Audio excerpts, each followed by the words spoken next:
ಯುದ್ಧ ಮಾತ್ರವಲ್ಲ, ಬಾಬಾ ವಂಗ ಹೇಳಿದ ಈ ಭವಿಷ್ಯವು ನಿಜವಾಗ್ತಿದೆ. ಇದು ಮುಂದುವರಿದ್ರೆ ಜಗತ್ತು ಸರ್ವನಾಶ.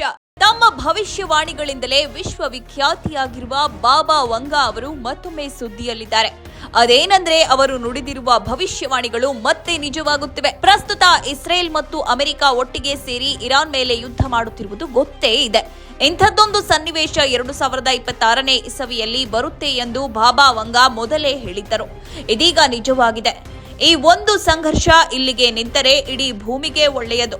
ಒಂದು ವೇಳೆ ಬಾಬಾ ವಂಗ ಹೇಳಿರುವ ಈ ಸ್ಥಿತಿ ನಿರ್ಮಾಣವಾದರೆ ಇಡೀ ಜಗತ್ತು ಸರ್ವನಾಶ ಆಗುವುದರಲ್ಲಿ ಸಂದೇಹವೇ ಬೇಡ. ಆಘಾತಕಾರಿ ಸಂಗತಿ ಏನೆಂದ್ರೆ, ಬಾಬಾ ವಂಗ ಹೇಳಿರುವ ಆ ವಿಷಮ ಸನ್ನಿವೇಶವೂ ಕೂಡ ಇದೀಗ ಎದುರಾಗುತ್ತಿದೆ.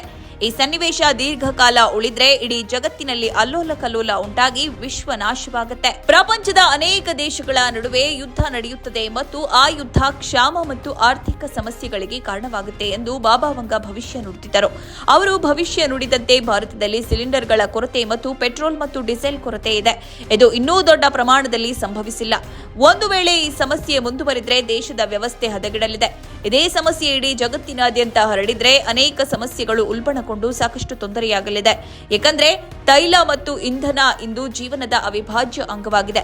ಕೇವಲ 15 ದಿನಗಳ ಯುದ್ಧಕ್ಕೆ ಭಾರತ ಸೇರಿದಂತೆ ಕೆಲ ರಾಷ್ಟ್ರಗಳು ಇಷ್ಟೊಂದು ಪರದಾಡುತ್ತಿರುವಾಗ ಇದೇ ಯುದ್ಧ ರಷ್ಯಾ ಮತ್ತು ಉಕ್ರೇನ್ ರೀತಿ ಅನೇಕ ವರ್ಷಗಳ ಕಾಲ ಮುಂದುವರಿದ್ರೆ ಜಗತ್ತಿನ ಅನೇಕ ಕಡೆ ಸನ್ನಿವೇಶ ಬಹಳ ಉಸಿರುಗಟ್ಟುವಂತಾಗುತ್ತೆ. ಇನ್ನು ಇದೇ ಯುದ್ಧ ಮತ್ತಷ್ಟು ದೇಶಗಳಿಗೆ ಹರಡಿದ್ರೆ ಜಗತ್ತಿನ ಕತೆ ಮುಗಿದಂತೆ. ಈಗಾಗಲೇ ರಷ್ಯಾ ಮತ್ತು ಉಕ್ರೇನ್ ಯುದ್ಧ ನಡೆಯುತ್ತಿದೆ.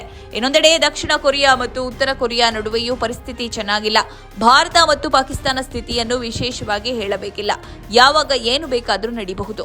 ಪ್ರಸ್ತುತ ಪಾಕಿಸ್ತಾನ ಮತ್ತು ಅಫ್ಘಾನಿಸ್ತಾನ ಪರಸ್ಪರ ದಾಳಿ ಮತ್ತು ಪ್ರತಿದಾಳಿಯಲ್ಲಿ ತೊಡಗಿವೆ.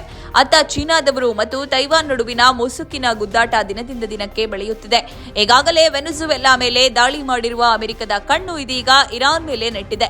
ಮುಂಬರುವ ದಿನಗಳಲ್ಲಿ ಮೆಕ್ಸಿಕೋ, ಕ್ಯೂಬಾ ಹಾಗೂ ಗ್ರೀನ್ಲ್ಯಾಂಡ್ ಮೇಲೆ ಟ್ರಂಪ್ ತನ್ನ ಕೆಂಗಣ್ಣು ಬೀರಿದ್ರೆ ಅಚ್ಚರಿ ಪಡಬೇಕಿಲ್ಲ. 2025ರಿಂದಲೇ ಜಗತ್ತಿನ ಅಂತ್ಯ ಆರಂಭವಾಗುತ್ತದೆ ಎಂದು ಬಾಬಾ ವಂಗ ಮೊದಲೇ ಹೇಳಿದ್ದಾರೆ. ಪ್ರಸ್ತುತ ಸ್ಥಿತಿ ನೋಡಿದ್ರೆ ಇದು ನಿಜವಾಗುವ ಸೂಚನೆ ಸಿಗುತ್ತಿದೆ. ಒಂದು ವೇಳೆ ಯುದ್ಧದ ಸ್ಥಿತಿ ಹೀಗೆ ಹರಡಿದ್ರೆ ಜಗತ್ತಿನ ಸರ್ವನಾಶ ಬಹಳ ದೂರವಿಲ್ಲ ಎಂದು ಹೇಳಬಹುದು. ಇನ್ನು ಬಾಬಾ ವಂಗ ಅವರು ಮಾರ್ಚ್ ಏಪ್ರಿಲ್ ತಿಂಗಳಲ್ಲಿ ಭಯಾನಕ ಯುದ್ಧ ನಡೆಯಬಹುದು. ಇದರಲ್ಲಿ ರಷ್ಯಾ ಮತ್ತು ಅಮೆರಿಕದಂತಹ 2 ಪ್ರಬಲ ದೇಶಗಳು ಕಾದಾಡಬಹುದು. ಈ ಯುದ್ಧವು ವಿಶ್ವದ ಪಶ್ಚಿಮ ಭಾಗದಲ್ಲಿರುವ ದೇಶಗಳ ಮೇಲೆ ಹೆಚ್ಚು ಪರಿಣಾಮ ಬೀರುತ್ತದೆ. ಯುರೋಪ್ ಹೆಚ್ಚಿನ ಬೆಲೆ ತೆರಬೇಕಾಗುತ್ತೆ. ಯುದ್ಧ ಪ್ರಾರಂಭವಾದ ನಂತರ ಯುರೋಪ್ ಧ್ವಂಸಗೊಳ್ಳುತ್ತದೆ.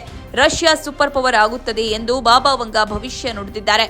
ಇಲ್ಲಿಯವರೆಗೆ ಅವರ ಅನೇಕ ಭವಿಷ್ಯವಾಣಿಗಳು ನಿಖರವಾಗಿರುವುದರಿಂದ ಈ ಯುದ್ಧ ಮುಂದುವರಿಯುತ್ತದೆ ಮತ್ತು ಭವಿಷ್ಯವಾಣಿಗಳು ನಿಜವಾಗುತ್ತವೆಯೇ ಎಂಬ ಭೀತಿಯಲ್ಲಿ ಜನರಿದ್ದಾರೆ.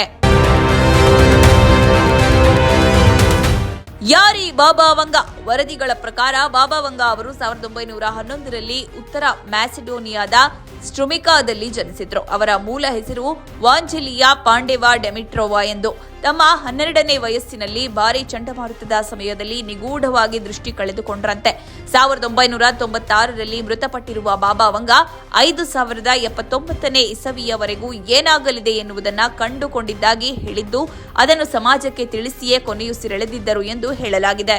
ಅನೇಕ ಭವಿಷ್ಯಗಳು ನಿಜವಾಗಿವೆ. ಉಗ್ರರು ಅಮೆರಿಕದ ಮೇಲೆ ನಡೆಸಿದ ದಾಳಿ, ಚೆರ್ನೋಬಿಲ್ ದುರಂತ, ಪ್ರಿನ್ಸೆಸ್ ಡಯಾನಾ ಸಾವು, 2004ರ ಥೈಲ್ಯಾಂಡ್ ಸುನಾಮಿ, ಬರಾಕ್ ಒಬಾಮಾ ಅಧ್ಯಕ್ಷ ಪಟ್ಟಕ್ಕೇರುವುದು, ಇಂಥ ನೂರಾರು ಘಟನೆಗಳು ಕುರಿತು ಹಲವು ದಶಕಗಳ ಮುಂಚೆಯೇ ನುಡಿದಿದ್ದರು ಇವರು. ಅಷ್ಟೇ ಯಾಕೆ, ಮಹಾಮಾರಿ ಕೊರೋನಾ ವೈರಸ್ ಕುರಿತು ಅವರು ಮಾಹಿತಿ ನೀಡಿದ್ದರು ಎನ್ನಲಾಗಿದೆ. 15ನೇ ಶತಮಾನದ ಜ್ಯೋತಿಷಿ ನಾಸ್ಟ್ರಡಾಮ್ಗೆ ಬಾಬಾ ವಂಗ ಅವರನ್ನ ಹೋಲಿಕೆ ಮಾಡಲಾಗುತ್ತೆ. ಅವರ ಭವಿಷ್ಯವಾಣಿಗಳು 85% ನಿಖರ ಎನ್ನಲಾಗುತ್ತಿದೆ. 2026ರ ಇನ್ನಿತರ ಭವಿಷ್ಯವಾಣಿಗಳು ಪ್ರಸ್ತುತ ನಡೆಯುತ್ತಿರುವ ಯುದ್ಧದಿಂದಾಗಿ ಬಾಬಾ ವಂಗ ಇನ್ನುಳಿದ 2026ರ ಭವಿಷ್ಯವಾಣಿಗಳನ್ನು ನೆನಪಿಸಿಕೊಳ್ಳುವಂತೆ ಮಾಡಿದೆ.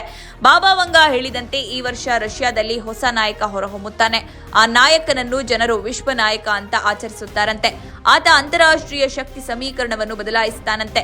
ಜನರು ಹೆಚ್ಚು ಇಷ್ಟಪಡುವ ಚಿನ್ನ ಮತ್ತು ಇತರ ಅಮೂಲ್ಯ ಲೋಹಗಳ ಬೆಲೆಗಳು ಅನಿರೀಕ್ಷಿತವಾಗಿ ಏರಿಕೆಯಾಗುತ್ತವೆ ಎಂದು ಬಾಬಾ ವಂಗ ಭವಿಷ್ಯ ನುಡಿದಿದ್ದಾರೆ. ಇದು ಸಾಮಾನ್ಯ ಜನರಿಗೆ ತೊಂದರೆ ತರುತ್ತದೆ. ಅಲ್ಲದೆ ಬ್ಯಾಂಕ್ ಸಂಸ್ಥೆಗಳ ಕುರಿತು ಬೆಲೆ ಏರಿಕೆ ಮತ್ತು ಹಣಕಾಸು ವ್ಯವಸ್ಥೆಯು ತೀವ್ರ ಸಂಕಷ್ಟ ಎದುರಿಸಲಿದೆ. ಇನ್ನು ಚಿನ್ನದ ಬೆಲೆಯು ಅಸಾಧಾರಣವಾಗಿ ಏರಿದ ನಂತರ ಕುಸಿಯಬಹುದು ಅಂತಾನೂ ಬಾಬಾ ವಂಗ ಹೇಳಿದ್ದಾರೆ. 2026ರ ನವೆಂಬರ್ ತಿಂಗಳಲ್ಲಿ ಒಂದು ದೊಡ್ಡ ಬಾಹ್ಯಾಕಾಶ ನೌಕೆ ಭೂಮಿಯನ್ನು ಸಮೀಪಿಸಲಿದೆ ಎಂದು ಊಹಿಸಲಾಗಿದೆ. ಇದು ಮಾನವರು ಮತ್ತೊಂದು ಪ್ರಪಂಚದೊಂದಿಗೆ ಸಂಪರ್ಕವನ್ನು ಸ್ಥಾಪಿಸಲು ಮತ್ತು ಅನ್ಯಗ್ರಹ ಜೀವಿಗಳು ಮನುಷ್ಯರೊಂದಿಗೆ ಮಾತನಾಡಲು ಅನುವು ಮಾಡಿಕೊಡುತ್ತದೆ ಎಂದು ಬಾಬಾ ವಂಗಾ ಭವಿಷ್ಯ ನುಡಿದಿದ್ದಾರೆ. ಈ ರೀತಿ ಇನ್ನೂ ಸಾಕಷ್ಟು ಭವಿಷ್ಯವಾಣಿಗಳು ಬಾಬಾ ವಂಗಾ ನುಡಿದಿದ್ದಾರೆ. 5079ರಲ್ಲಿ ಬ್ರಹ್ಮಾಂಡವು ಕೊನೆಗೊಳ್ಳುತ್ತದೆ. ಇಡೀ ಜಗತ್ತಿನ 100 ವರ್ಷಗಳ ಆಗುಹೋಗುಗಳ ಬಗ್ಗೆ ಭವಿಷ್ಯ ನುಡಿದಿರುವ ಬಾಬಾ ವಂಗಾ ಪ್ರಕಾರ 5079ಕ್ಕೆ ಜಗತ್ತು ಕೊನೆಯಾಗುತ್ತದೆ. 2028ರಲ್ಲಿ ಮಾನವರು ಶುಕ್ರವನ್ನು ಭೇಟಿ ಮಾಡುತ್ತಾರೆ. 2033ರಲ್ಲಿ ಧ್ರುವೀಯ ಮಂಜುಗಡ್ಡೆಗಳು ಕರಗಿ ಜಾಗತಿಕವಾಗಿ ಸಮುದ್ರ ಮಟ್ಟವು ವೇಗವಾಗಿ ಏರುತ್ತೆ.